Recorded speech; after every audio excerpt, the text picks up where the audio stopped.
Good day, everybody, and what's up? Welcome to the podcast for Selfless Sex and She Comes First.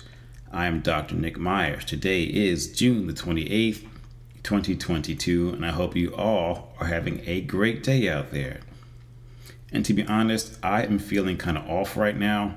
I'm still trying to process Roe v. Wade being overturned, and I'm pretty sure I won't come back to that maybe during this week's PSA. I'm not sure or not, but for this podcast, I want to talk about something completely different. A few weeks ago, I did a podcast on hotwifing, and someone wrote a comment in the Facebook group. Actually, it was Miss Barron, and she actually happened to mention Cuckqueans and Cuckholds, and I thought that was pretty interesting.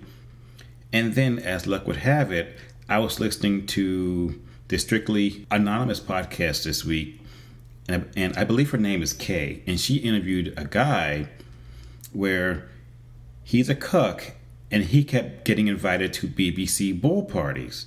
He's a white guy, but he kept getting invited to these big, beautiful black bull parties. I'm like, how is that working out? But apparently, he had a good time.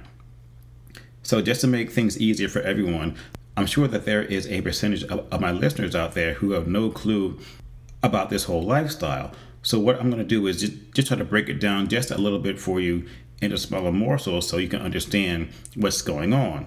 And truth be told, if all parties involved in this cuckold and cuckquean and bull lifestyle are all on the same page and honest with each other, apparently, it can be a very good time for all parties involved. So, let's talk about that today. Okay, so let's get down to it. In the most old school basic definition out there, a cuckold is a husband of an adulterous wife. But in this situation, the husband is complicit in his partner or his wife's sexual infidelity. And depending on the situation and the circumstance, the man with whom she is having sex can be called a bull. And in certain situations, the husband will actively encourage his wife to go out and have sex with the bull, and he's probably present in the room as well, and therefore he also will get some sort of sexual pleasure from it.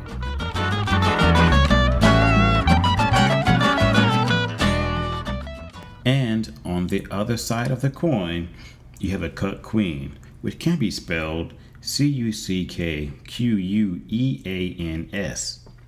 And once again, with the most basic old school definition, a cuckquean is a wife of an adulterous husband. And just like the cuckquean is aware of her husband's sexual activity, and at the same time she can be encouraging him to do those things, and in some occasions, she will derive sexual pleasure from it. And just to take this a little bit further, Leigh Miller, back in 2020, distinguished between fantasies about watching one's partner have sex with someone else as voyeuristic cuckolding, and fantasies about having sex with someone else while one partner watches as exhibitionistic cuckolding, with women more likely to fantasize about exhibitionistic cuckolding than to fantasize about voyeuristic cuckolding. And so far, I've mentioned the cuckold husband, the cuckquean wife, so that leaves the bull. And according to Kinkly.com, the bull is a third party brought into a cuckold relationship meant to have sex with one partner while the other partner both feels humiliated and turned on.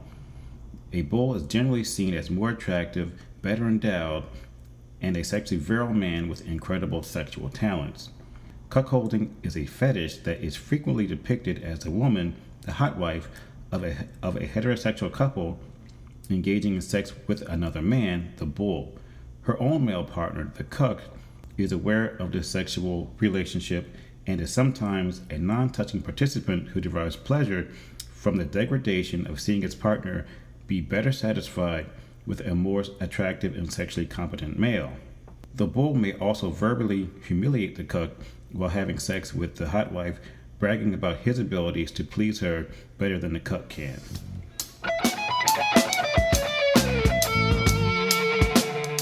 So, to educate myself on this bull lifestyle, I went to core.com where they had a few interviews with a few bulls out there.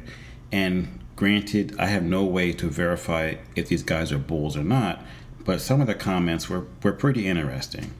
So one guy said this: being a bull has a lot of responsibilities instead of just fun. Whatever I have learned about being a bull is that the bull has to understand what couples are looking for and why they are meeting. The myth of this lifestyle is that the bulls are there because the husband is not able to satisfy his wife. This is a wrong interpretation of the cuckolding lifestyle.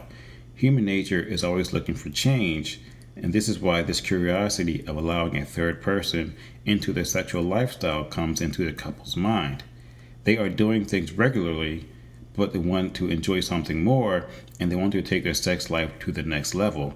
So they discuss these things with each other and to these so-called new bulls.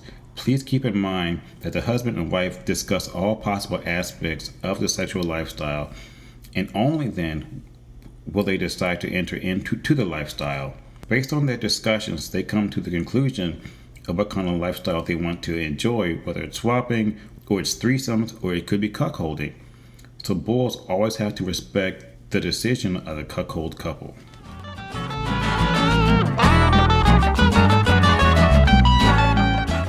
So before I go, I do have two quick questions. And my first point is more of a question than anything else. Is being a cuckold, a cuck queen, or a bull, is that actually still a fetish, or is that more of a lifestyle choice?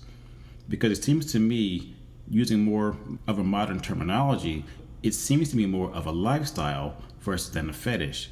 And my thought is that the cuckold, cuck queen, bull lifestyle is still verbally attached to the old school fetish word versus using the more modern term of being a lifestyle. Number two, is it really about the cuckold or the cuck queen being humiliated? And I call that into question because even with my own eyes, I've never seen that happen to the point where I've seen them be more of a cheerleader or a cheerperson for the partner who was interacting with the bull or whoever.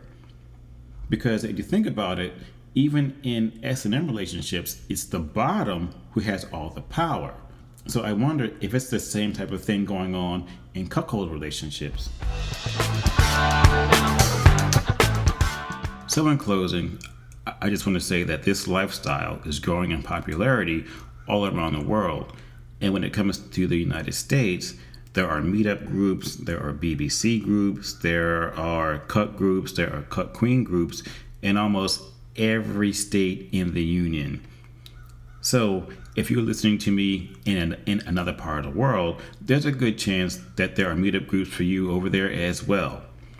And just be sure, before you jump into this lifestyle, have a long conversation with your partner to see if they are on board and on the same page as you are.